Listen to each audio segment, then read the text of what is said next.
Hello everyone, welcome back to my channel. हम पढ़ रहे हैं एनसीईआरटी बुक्स की सीरीज। इसमें हमारी बुक है एनसीईआरटी साइंस क्लास 10 की चैप्टर नंबर 3, जिसका फर्स्ट पार्ट हम अपलोड कर चुके हैं और ये है सेकेंड पार्ट। हमने प्रीवियस पार्ट में कहाँ तक पढ़ा था? मेटल है ना, एसिड के साथ रिएक्ट करके क्या देते हैं, साल्ट बनाते हैं और हाइड्रोजन को फ्री करते हैं, मतलब उसमें से हाइड्रोजन निकलती है। ठीक है, अब हम देखेंगे कि how do metal react with solution of other metal salts. Metal salts के साथ मेटल कैसे रिएक्ट करते हैं। ठीक है, इसके लिए हम एक्टिविटी क्या करेंगे, कॉपर वायर लेंगे और आयरन की कील्स, नेल्स। ठीक है, अब कॉपर वायर को हम सोल्यूशन में रखेंगे, किसके? आयरन सल्फेट के। ठीक है, और आयरन जो नेल है उसको क्या करेंगे, उसको सॉल्यूशन ऑफ कॉपर सल्फेट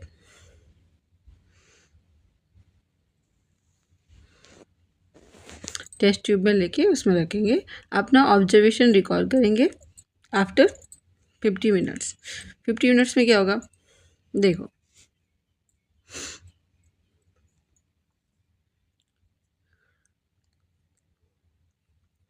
अब दो टेस्ट ट्यूब है हमारे पास, है ना, दोनों में हमने अलग अलग सोल्यूशन रखा, उसमें आयरन नेल रखी।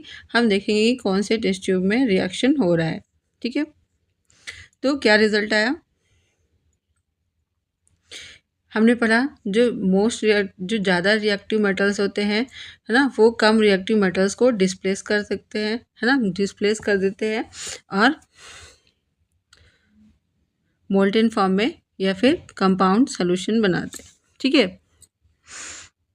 सोल्यूशन में अपना एक प्रोडक्ट बनाते हैं। We have seen in the previous section, क्या देखा हमने कि जो मेटल है वो इक्वली रिएक्टिव्स नहीं होते, कुछ कम होते हैं, कुछ ज़्यादा रिएक्टिव होते हैं, है ना।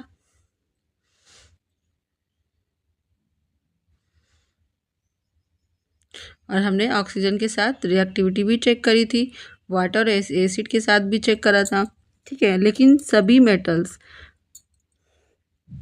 वो रिएक्ट नहीं करते विथ दिस रिएजेंट्स। ठीक है, तो हम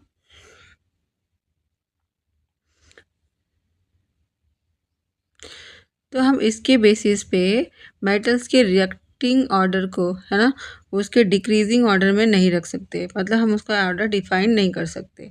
ठीक है, हमने चैप्टर 1 में पढ़ा था डिस्प्लेसमेंट रिएक्शन, है ना,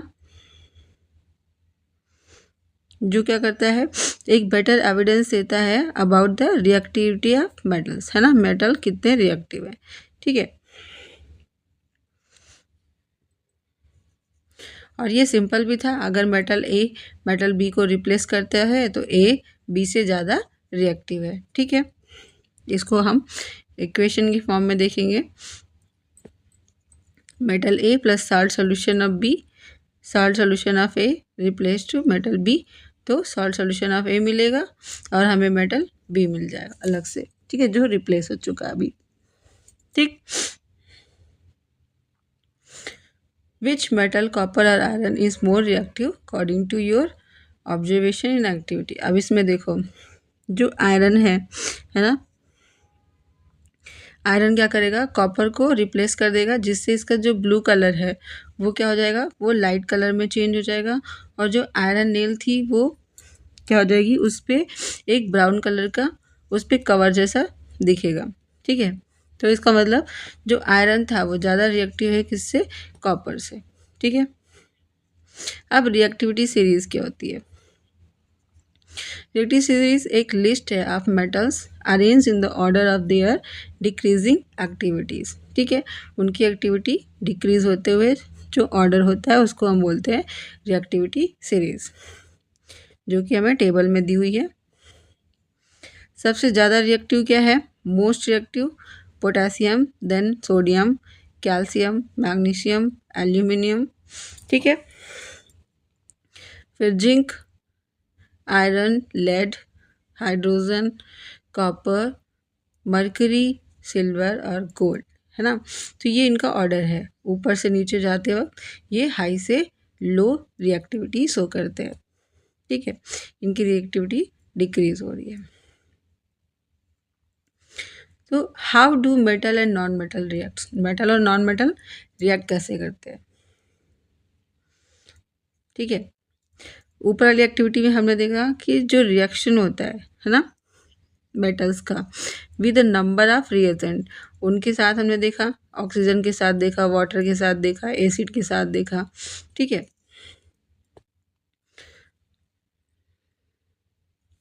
तो अब यहाँ क्वेश्चन ये आता है कि ये जो सारे मेटल्स हैं वो सेम मैनर में रिएक्शन क्यों नहीं करते, उनका रिएक्टिविटी अलग अलग क्यों होता है। तो हमने 9th में पढ़ा था एलिमेंट्स का इलेक्ट्रॉनिक कॉन्फ़िगरेशन, अगर याद हो, है ना। तो डिफरेंट सेल में डिफरेंट इलेक्ट्रॉन होते हैं, है ना। जो नोबल गैसेस होती हैं वो क्या होती हैं, वो उनका जो वैलेंस सेल होता है, मतलब उनकी जो आउटर सेल होती है वो कम्प्लीटली फिल्ड होती है, इसलिए वो क्या करते हैं, बहुत ही कम रिएक्शन करते हैं, ठीक है। इसलिए हम उनको नोबल गैस बोलते हैं।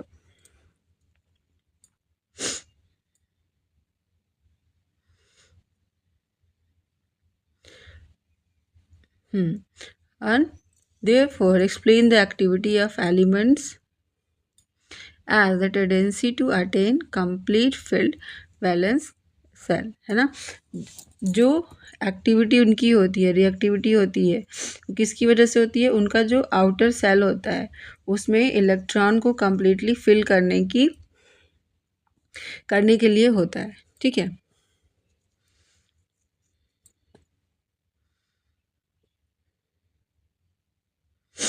अब हमने टेबल में देखा था कि जो सोडियम है, ठीक है, उसके पास कितने इलेक्ट्रॉन होते हैं, यहाँ पे देखो जो नोबल गैस है ना, इनमें हीलियम का एटॉमिक नंबर 2 और इनके सेल में कितने इलेक्ट्रॉन 2, है ना। के सेल में 2 होते हैं, तो ये कंप्लीट फिल है, तो ये रिएक्शन बहुत ही कम एक्टिविटी करेगा। नियॉन, इसमें 10 इलेक्ट्रॉन होते हैं, तो 2 हो गए के में, एल में हो गए 8, एल फुल्ली फिल्ड है ना, तो ये कम रिएक्टिव होगा। ऑर्गन भी सेम। अब आते हैं सोडियम के पास। सोडियम के पास क्या है, 11 इलेक्ट्रॉन होते हैं, है ना। तो 2 हो गए के सेल में, 8 हो गए एल सेल में, और एम में बचा 1, ठीक है। अब उसको अपने इस सेल को कंप्लीट करने के लिए 7 इलेक्ट्रॉन चाहिए, वो जो ले नहीं सकता, लेकिन वो एक निकाल के इलेक्ट्रॉन अपने आप को स्टेबल कर सकता है। तो वो क्या करता है, सोडियम एक इलेक्ट्रॉन को निकाल देता है, इसलिए सोडियम Na+ हो जाता है, ठीक है, क्योंकि उसके ऊपर एक प्रोटॉन इलेक्ट्रॉन से ज़्यादा होता है, तो उसका चार्ज क्या हो जाएगा, सोडियम का Na+, ठीक है।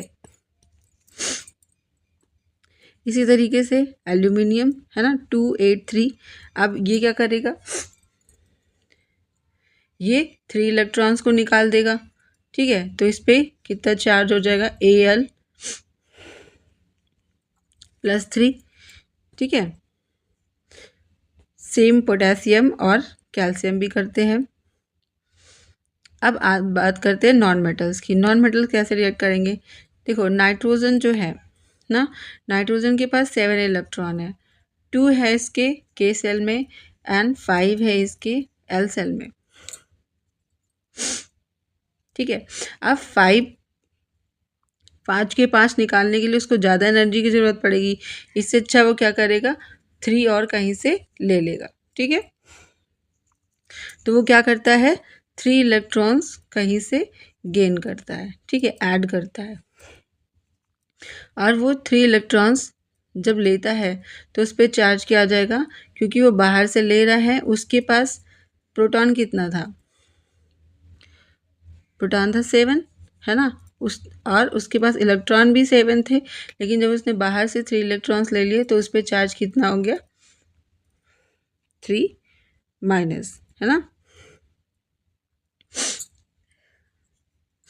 तो इसको हम लिखेंगे N-3,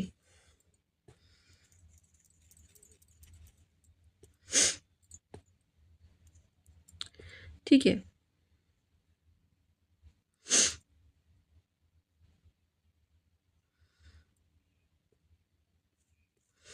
कहाँ थे हम?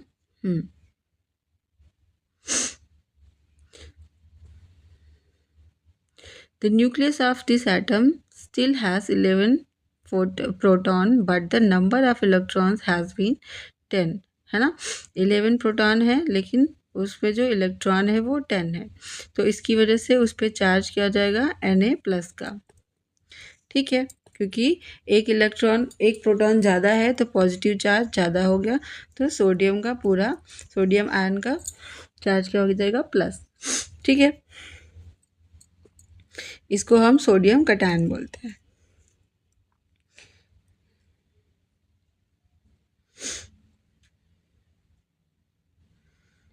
अगर सोडियम और क्लोरीन रिएक्शन करते हैं, ठीक है, क्लोरीन ये है, इसमें 17 इलेक्ट्रॉन होते हैं, है ना। तो 2 तो हो गए के में, 8 हो गए एल में, और एम में बचे 7।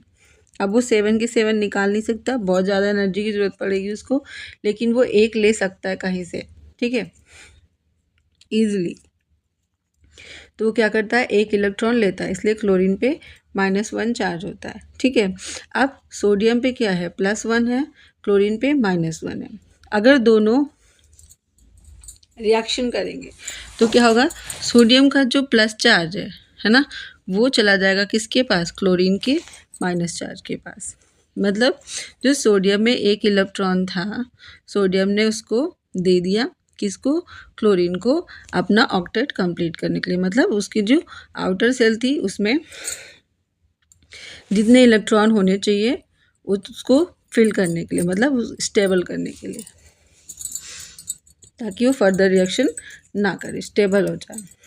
ठीक है, तो इस तरीके से क्या हुआ?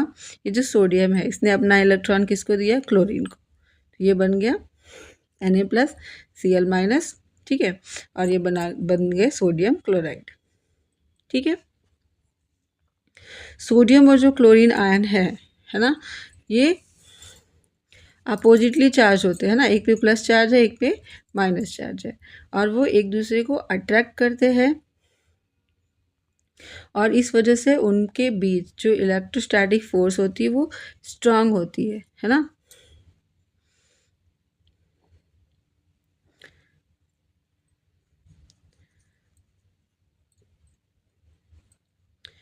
each other and held by strong electrostatic forces of attraction to exist as sodium chloride, है ना। उनके बीच में फोर्स ऑफ अट्रैक्शन होता है जिसकी वजह से वो सोडियम क्लोराइड की तरह एग्जिस्ट करते हैं। ठीक है,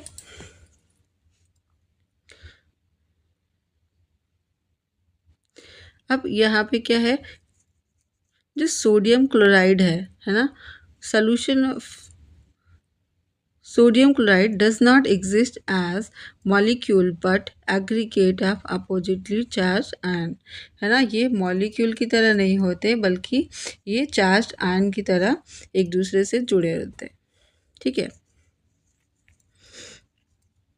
इसी तरीके से हम और भी आयनिक कंपाउंड के देख सकते हैं, जैसे मैग्नीशियम है ना। मैग्नीशियम क्या करेगा? इसके आउटर मोस्ट सेल में 2 इलेक्ट्रॉन होते हैं, तो वो 2 को निकाल देगा। ठीक है, अब इसको क्लोरीन के साथ रिएक्शन करना है।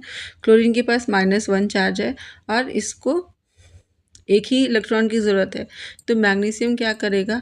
2 क्लोरीन से रिएक्शन करेगा, है ना। तो इसके जो +2 चार्ज है, एक इसके पास जाएगा, एक इसके पास जाएगा, फिर ये जाके कंप्लीट हो जाएंगे। ठीक है, जो 2 चार्ज थे, इलेक्ट्रॉन थे, एक इसने इस क्लोरीन को दे दिया, दूसरा इस क्लोरीन को दे दिया, तो क्या बन गया? Magnesium chloride. ठीक है, तो इनको हम क्या बोलेंगे? Ionic compound. डेफिनेशन क्या है? The compounds formed in this manner by the transfer of electron from a metal to a non-metal are known as ionic compounds are electrovalent compound। इनको हम electrovalent compound भी बोलते हैं। ठीक है, क्योंकि हम यहाँ पे इलेक्ट्रॉन को बैलेंस कर रहे हैं।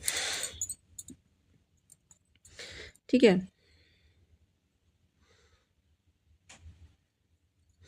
अब मैग्नीशियम क्लोराइड में कैटायन और एनायन, कैटायन क्या है Mg2+, एनायन क्या है Cl-। ठीक है। प्रॉपर्टीज ऑफ आयनिक कंपाउंड्स, कैसे प्रॉपर्टीज शो करते हैं, कैसे बिहेवियर शो करते हैं आयनिक कंपाउंड्स। तो इसके लिए हमें एक्टिविटी देखनी पड़ेगी।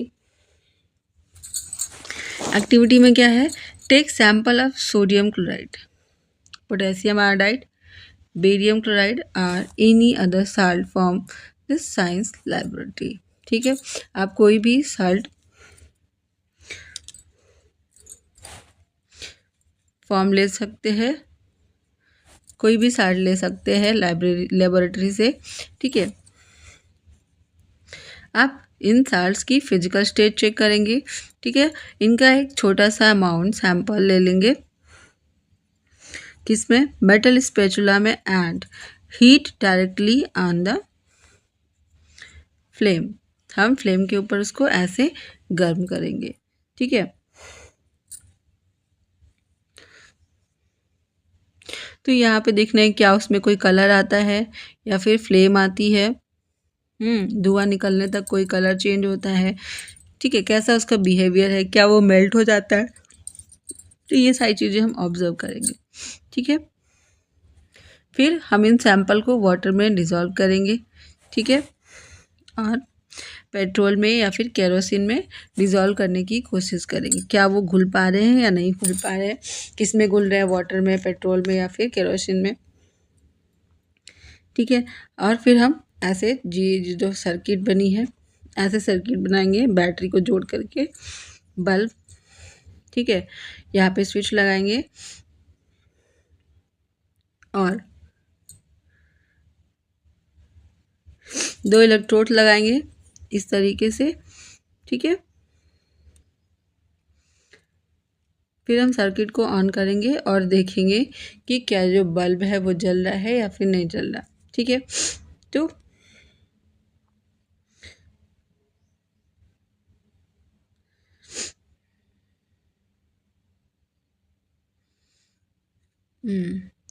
You may have observe the following general properties of ionic compounds. क्या क्या दिखेगा हमें, फिजिकल नेचर, आयनिक कंपाउंड्स जो होते हैं वो सॉलिड होते हैं और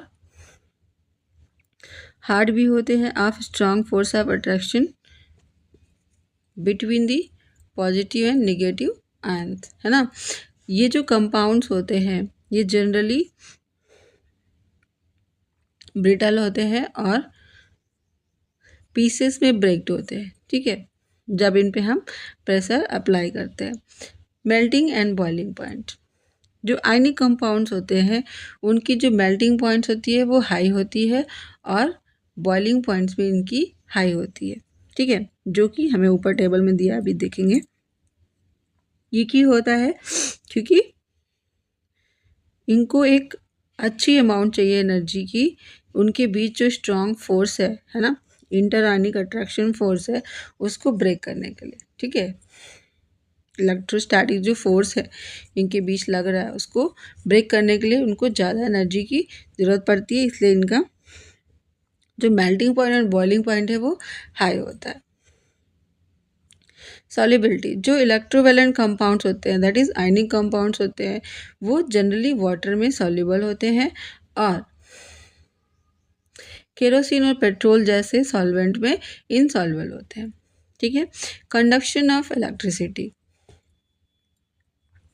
conduction of electricity through a solution involves the movement of charged particles, है ना। जब हम उसमें इलेक्ट्रिसिटी उसको प्रोवाइड करते हैं तो जो चार्ज पार्टिकल है उस पर मूवमेंट होता है। ठीक है, जो आयनिक कंपाउंड्स के सॉल्यूशन होते हैं इन वाटर,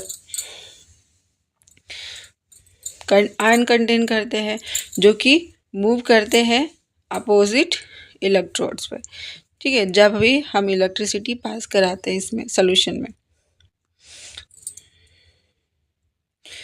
लेकिन जब आयनिक कंपाउंड्स सॉलिड स्टेट में होते हैं तो ये इलेक्ट्रिसिटी को कंडक्ट नहीं करते, मतलब ये अपने से इलेक्ट्रिसिटी पास नहीं होने देते। क्यों, क्योंकि जो मूवमेंट होता है आयन का इन सॉलिड, है ना, वो पॉसिबल नहीं होता, क्योंकि उनके बीच उनका जो स्ट्रक्चर होता है उसकी वजह से।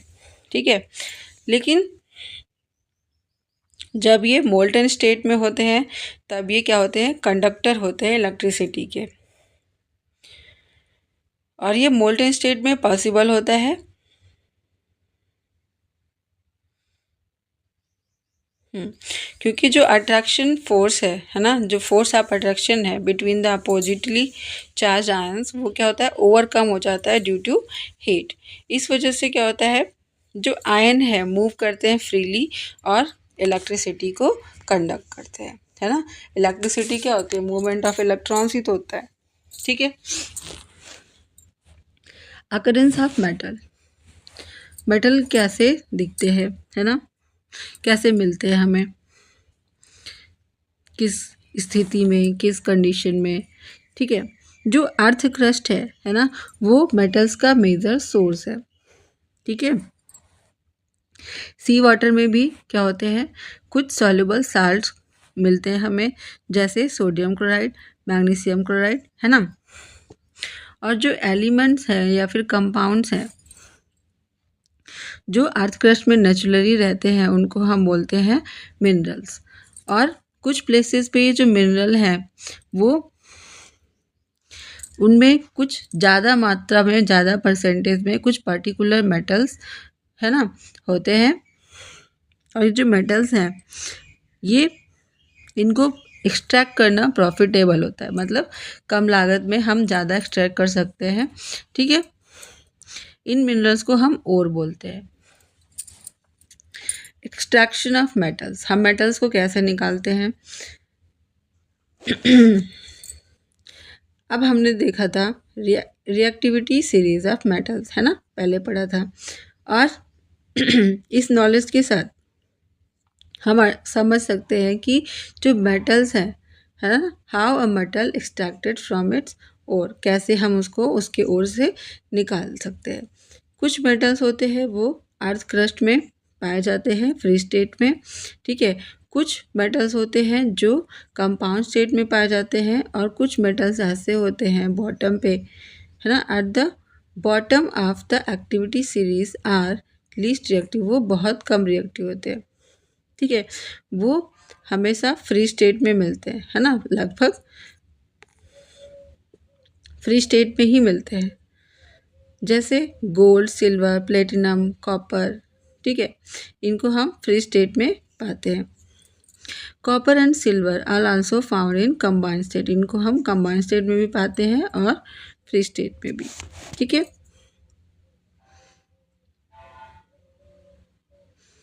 As their sulphide or oxide ores, है ना, उनके जो ओर्स होते हैं कॉपर सल्फाइड और कॉपर ऑक्साइड, या फिर सिल्वर सल्फाइड, सिल्वर ऑक्साइड, ठीक है। जो मेटल्स होते हैं टॉप ऑफ एक्टिविटी सीरीज में, है ना, सोडियम, पोटेशियम, ये सब, ठीक है। ये कैसे मिलते हैं, ये तो रिएक्टिव होते हैं बहुत ज़्यादा, तो never found in nature as free element, है ना, ये हमेशा किसी न किसी एलिमेंट्स के साथ कंपाउंड बना के ही मिलते हैं, हमें फ्री नहीं मिलते कभी। और जो मिडिल ऑफ एक्टिविटी सीरीज है ना, जैसे जिंक, आयरन, लेड, ये सब कैसे मिलते हैं,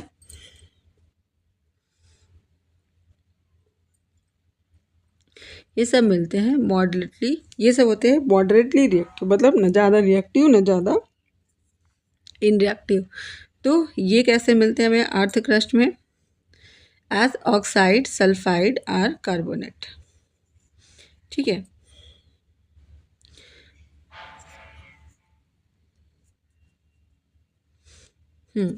और हमने देखा कि बहुत सारे जो मेटल्स हैं उनके ओर्स क्या क्या होते हैं, ऑक्साइड्स होते हैं, है ना। ये क्यों होता है, क्योंकि ऑक्सीजन जो होता है वो बहुत ज़्यादा रिएक्टिव एलिमेंट है और बहुत ज़्यादा अर्थ पे ये पाया जाता है। This on the basis of reactivity we can group the metals into the following categories, 3 categories में हम डिवाइड कर सकते हैं, फर्स्ट, सेकेंड, थर्ड। फर्स्ट मतलब मेटल्स ऑफ लो रिएक्टिविटी, ऐसे मेटल्स जिनकी रिएक्टिविटी कम है। मेटल्स ऑफ मीडियम रिएक्टिविटी, जिनकी फर्स्ट वाले से थोड़ी ज़्यादा है, और मेटल्स ऑफ हाई रिएक्टिविटी जिनकी रिएक्टिविटी सबसे ज़्यादा होती है। ठीक है, तो हम डिफरेंट टेक्निक का यूज़ करके इन मेटल्स को इनके ओर से हम अलग करते हैं। ये कैटेगरीज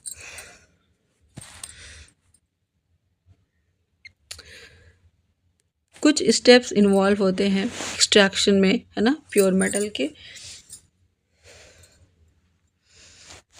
तो उनको हम इस ग्राफ के अकॉर्डिंग समझेंगे। जो ओर्स हैं, है ना, कंसंट्रेशन ऑफ ओर, है ना, मेटल ऑफ हाई रिएक्टिविटी, उनको हम इलेक्ट्रोलिसिस से निकाल सकते हैं। ठीक है, और मेटल ऑफ मीडियम रिएक्टिविटी, उनके लिए हमें दो सिस्टम अपनाने होते हैं। एक होता है कार्बन दो टाइप के होते हैं, कार्बोनेट ओर और सल्फेट ओर। और कार्बोनेट को हम कार्बोनेशन के थ्रू प्योर करते हैं और सल्फाइड वाले को रोस्टिंग के थ्रू। ठीक है, फिर हमें मिलता है इन मेटल्स के ऑक्साइड, जिनको हम फिर से रिडक्शन के थ्रू निकाल लेते हैं, है ना।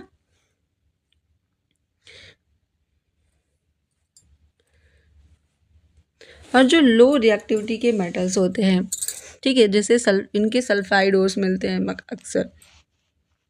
सल्फाइड ओर्स को हम रोस्टिंग के थ्रू प्योर कर सकते हैं।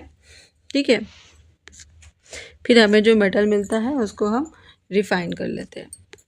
इस तरीके से हमें प्योर मेटल मिल जाता है। ठीक है, इनरिचमेंट ऑफ ओर्स क्या है ये? देखो, ओर की माइनिंग होती है from the earth are usually contaminated with large amounts of impurities, है ना। उसमें इम्प्योरिटीज़ मिली होती है, जैसे सॉयल हो गया, मिट्टी हो गई, बालू हो गया। ठीक है, जिसे हम गैंग बोलते हैं। ये जो इम्प्योरिटीज़ हैं, है ना, इनको रिमूव करना ज़रूरी होता है। ठीक है, किसके लिए? एक्सट्रैक्शन ऑफ मेटल्स के लिए, ताकि हमें प्योर मेटल मिल सके। ये जो प्रोसेस है, the process used of removing the gangue from the ores are based on difference between the physical and chemical properties, है ना।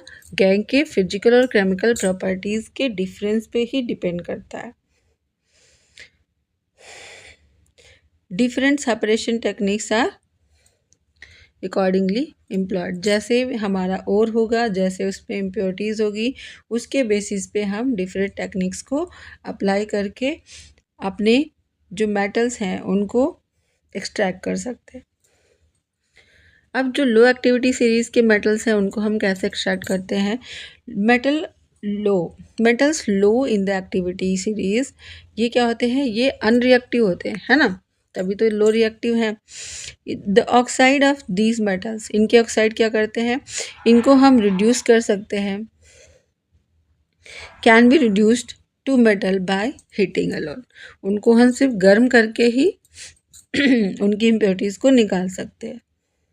ठीक है, जैसे सिनेबार मतलब मर्क्यूरिक सल्फाइड। ठीक है, ये क्या है? मरकरी का एक ओर है, और जब हम इसको गर्म करते हैं इन एयर, तो ये पहले तो कन्वर्ट हो जाता है मर्क्यूरिक ऑक्साइड में, HgO में। फिर ये जो मर्क्यूरिक ऑक्साइड है, फर्दर इसको गर्म करने पर हमें क्या मिलता है? मरकरी। ठीक है, जैसे H2S गर्म किया, क्या मिला? Mercuric oxide. फिर मर्क्यूरिक ऑक्साइड को गर्म किया, क्या मिल गया? मरकरी। ठीक है, सिमिलरली जो कॉपर है ना, कॉपर के जो सल्फाइड है उनको भी हम इसी तरीके से गर्म करके ही उनको हम पा सकते हैं। जैसे कॉपर सल्फाइड को जब गर्म करेंगे तो कॉपर का ऑक्साइड बनेगा, है ना, सल्फर डाइऑक्साइड निकलेगी गैस। फिर फर्दर जब हम कॉपर ऑक्साइड को गर्म करेंगे तो हमें मिलेगा कॉपर, है ना, सॉलिड कॉपर और सल्फर डाइऑक्साइड गैस। अब जो middle of the activity series के जो एलिमेंट्स हैं, मेटल्स हैं, उनको हम कैसे एक्सट्रैक्ट करेंगे? The metals in the middle of the activity series such as, जैसे कौन कौन थे? आयरन, जिंक, है ना, इनको हम कैसे सेपरेट करेंगे? लेड कॉपर, ठीक है, ये क्या होते हैं? ये मॉडरेटली रिएक्टिव होते हैं, ना ज़्यादा हाई रिएक्टिव होते हैं ना कम, ठीक है। तो इनके ओर्स जो है अक्सर सल्फाइड में मिलते हैं या फिर कार्बोनेट्स में मिलते हैं इन नेचर। तो इजी होता है इनको ऑब्टेन करना, है ना, from metal from its oxide as compare to its sulphide and carbonates. देखो, हमने अभी देखा जो ऑक्साइड्स थे उनको गर्म करके ही वहाँ से मेटल्स हम निकाल सकते, ठीक है।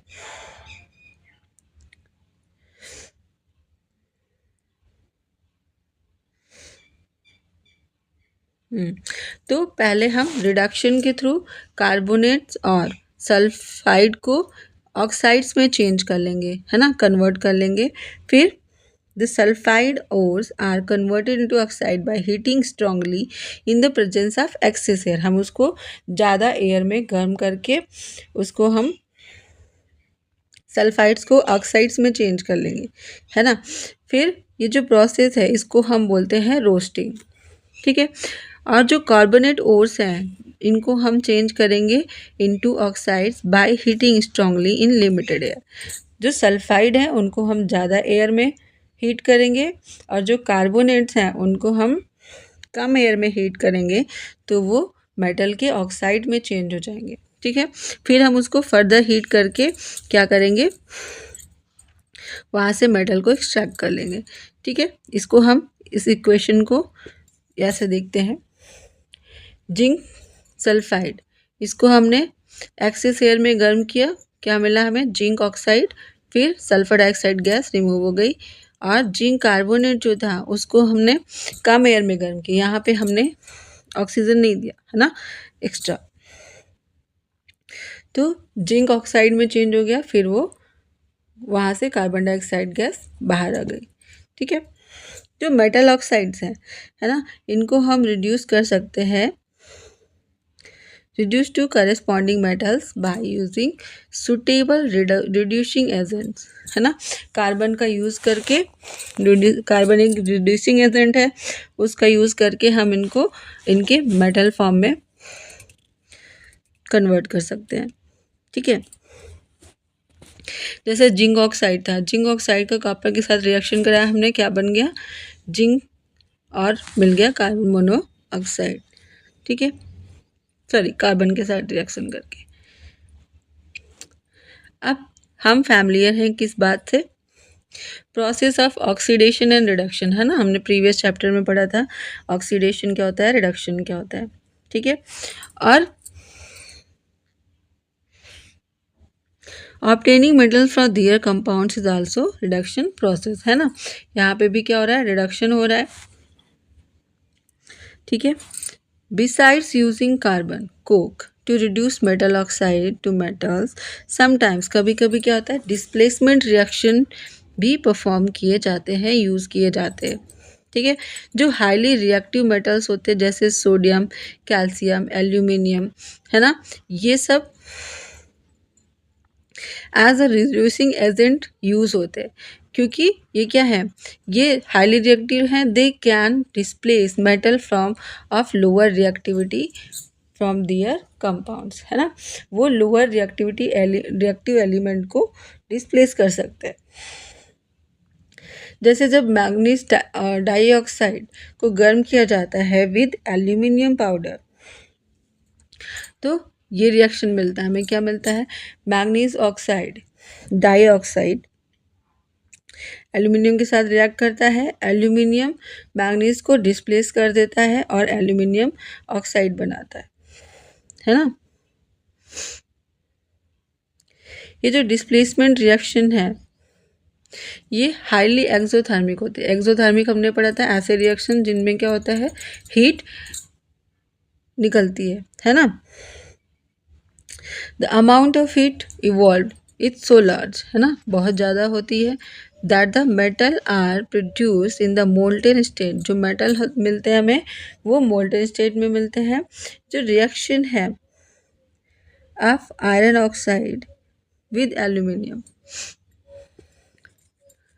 Is use to join railway tracks, है ना, रेलवे ट्रैक्स को जोड़ने के लिए यूज़ किया जाता है, किसका, आयरन ऑक्साइड का और एल्यूमिनियम का रिएक्शन करा के क्या बनता है, फिर आयरन और एल्यूमिनियम ऑक्साइड अलग हो जाता है और हीट जनरेट होती है। ठीक है, extracting metals towards the top of the activity series, जो टॉप के एलिमेंट्स हैं, टॉप रिएक्टिव एलिमेंट्स हैं, उनको कैसे हम एक्सट्रैक्ट कर सकते हैं। सीरीज में जो सबसे ऊपर है वो हाईली रिएक्टिव है, जैसे उनको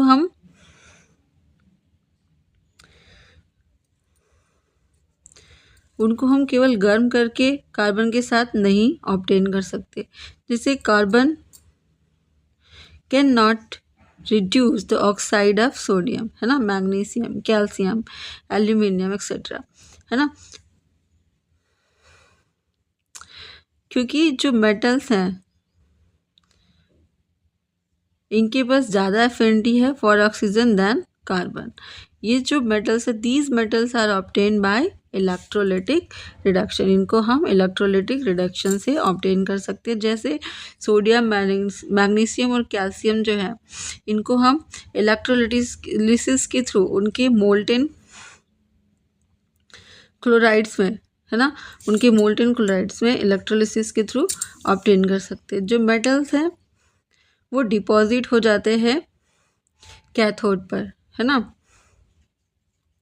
वहीं पे जो क्लोरीन है वो लिबरेटेड होती है एट एनोड। रिएक्शन कैसा है, कैथोड पे क्या होता है, जो सोडियम है ना, वो हो जाता है, वो आ जाता है और एनोड पर क्लोरीन आ जाते हैं।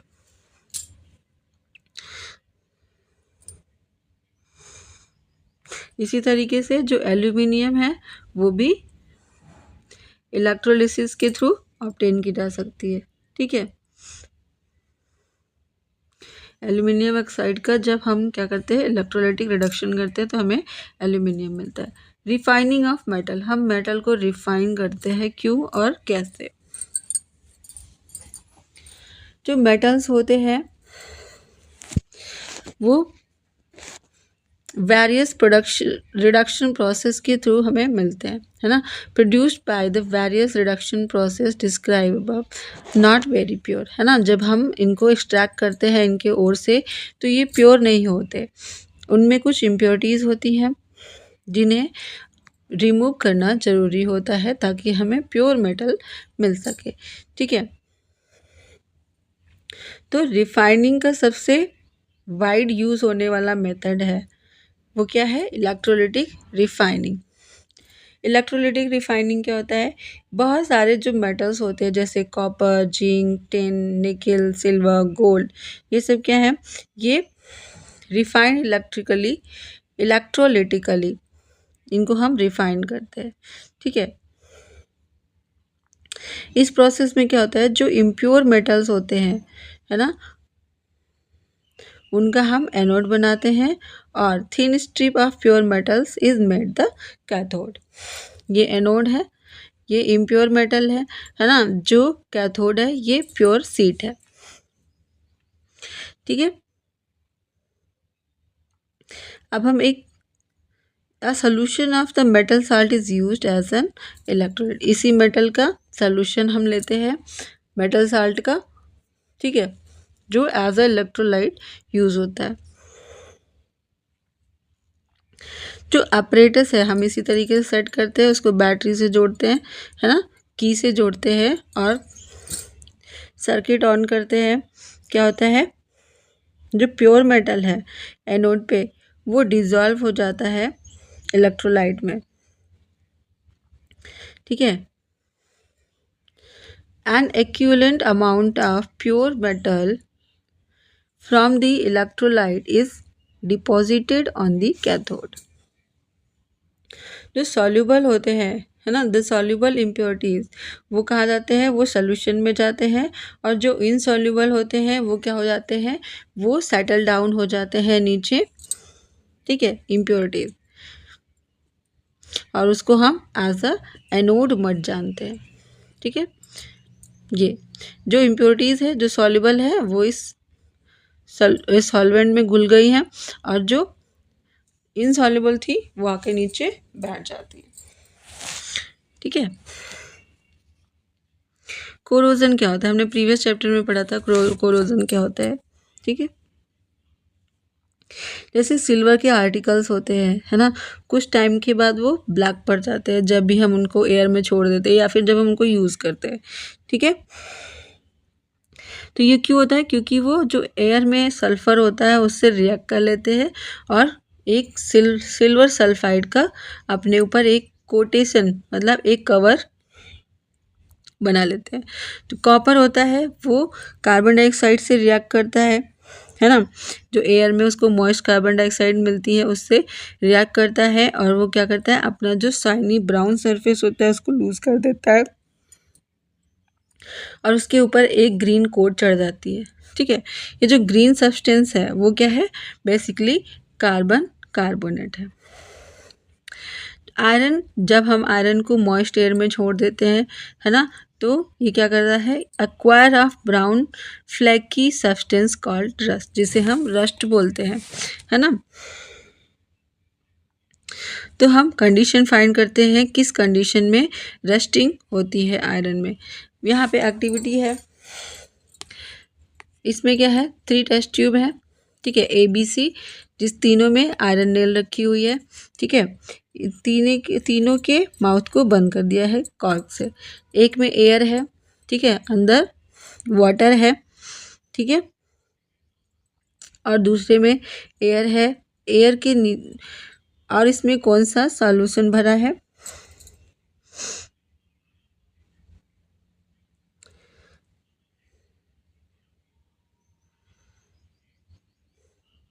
इसमें है डिस्टिल्ड वाटर। ठीक है, अब डिस्टिल्ड वाटर और उसके ऊपर थोड़ा सा ऑयल डाल दिया गया है। ठीक है, ऑयल क्या करता है, पानी के ऊपर फ्लोट करेगा। ठीक, और तीसरा क्या है, तीसरे में है एनहाइड्रस कैल्शियम क्लोराइड। ठीक है, और आयरन नेल रखी है, ड्राई एयर है। ठीक है, अब तीनों में क्या हो रहा है, इस वाले में देखो रस्टिंग हो रही है ना, ब्राउन हो गया है। ठीक है, अब इसमें क्या है, जो ऑयल की लेयर है वो प्रिवेंट कर रही है इस एयर को इधर आने से। ठीक है, और इसमें क्या है, जो भी बीकर में, जो भी टेस्ट ट्यूब में एयर थी उसको इसने एब्जॉर्ब कर लिया। ठीक है, तो किस कंडीशन में वो लगेगा, रस्ट कंडीशन फर्स्ट में, है ना, ए वाले टेस्ट ट्यूब में। ठीक है, क्यों, क्योंकि उसको एयर और वाटर दोनों मिल रहे हैं, है ना, जो क्या है परफेक्ट कंडीशन है रस्टिंग के लिए, मॉइस्चर और ऑक्सीजन, है ना।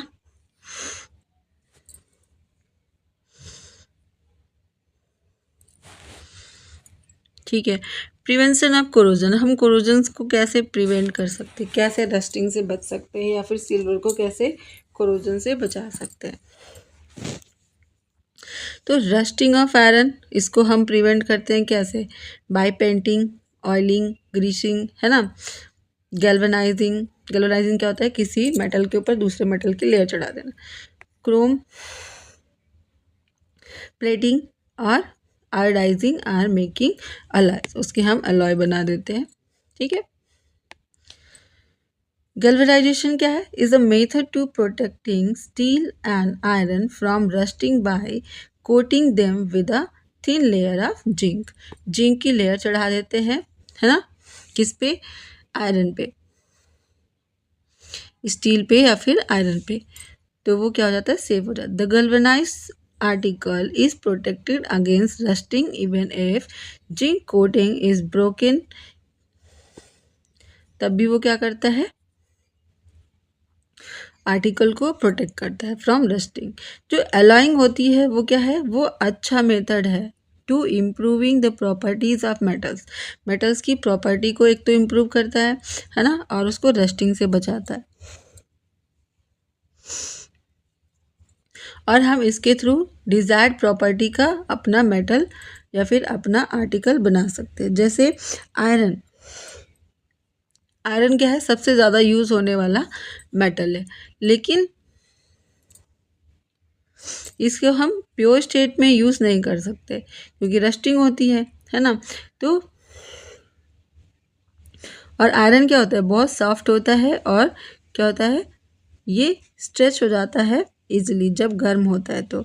लेकिन अगर इसमें हम कुछ चीज़ें ऐड कर दें जैसे कार्बन स्मॉल अमाउंट में, तो ये हार्ड हो जाता है, ठीक है, और स्ट्रांग हो जाता है। और जब आयरन में मिक्स किया जाता है निकल और क्रोमियम, तो हमें क्या मिलता है, स्टेनलेस स्टील, जो कि हार्ड भी होता है और उस पर रस्ट नहीं लगते। इस तरीके से जो आयरन है वो उसमें मिक्स किया जाता है कुछ अदर सब्सटेंसेस, तो इसकी प्रॉपर्टीज़ क्या हो जाती है, चेंज हो जाती है। जैसे कि the properties of any metal can be change if it mix with some other substances, है ना, कुछ और मिला दिया तो उसकी प्रॉपर्टी चेंज हो जाएगी। जो उसमें सब्सटेंसेस हम ऐड करते हैं वो मेटल्स भी हो सकते हैं, और एक से ज़्यादा मेटल हो सकता है, एक मेटल हो सकता है, या फिर नॉन मेटल्स भी हम उसमें ऐड कर सकते हैं, ठीक है। तो ये पहले कैसे बनता है, first melting the primary metal, पहले हम प्राइमरी मेटल को मेल्ट करते हैं, ठीक है, और उसमें क्या करते हैं, उसमें डिज़ोल्व करते हैं अदर एलिमेंट्स को, ठीक, कुछ डेफिनेट प्रोपोर्शन में, जितना हमें डिज़ायर है, जितना हमें चाहिए, ठीक है। फिर हम उसको रूम टेम्परेचर पे कूल करते हैं।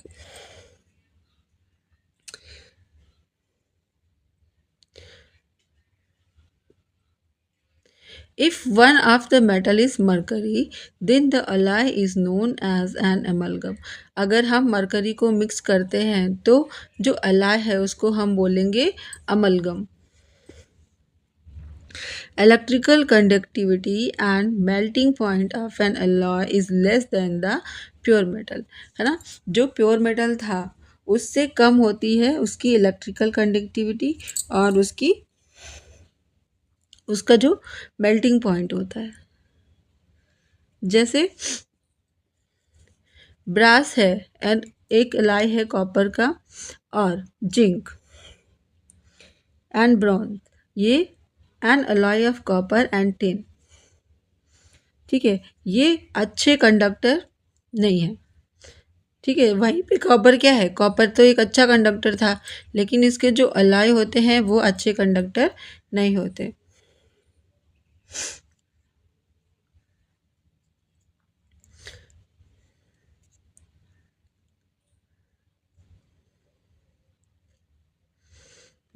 N alloy of lead and tin, उसको हम कहाँ यूज़ करते हैं, has a low melting point, melting point low होने के कारण वो कहाँ यूज़ होते हैं, वेल्डिंग में, है ना, इलेक्ट्रिकल वायर्स में,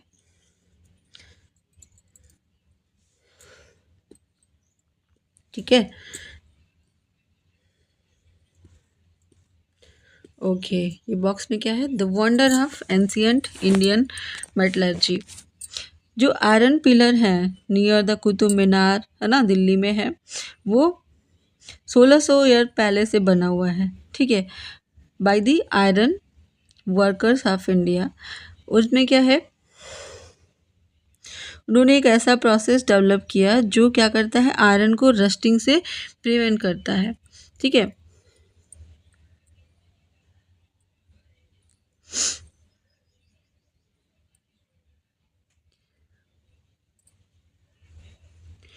और यहाँ पे उसकी हाइट और वेट दिया हुआ है, पिलर की 8 मीटर हाइट है और वेट कितना है, 6 टन, 6000 kg, ठीक है।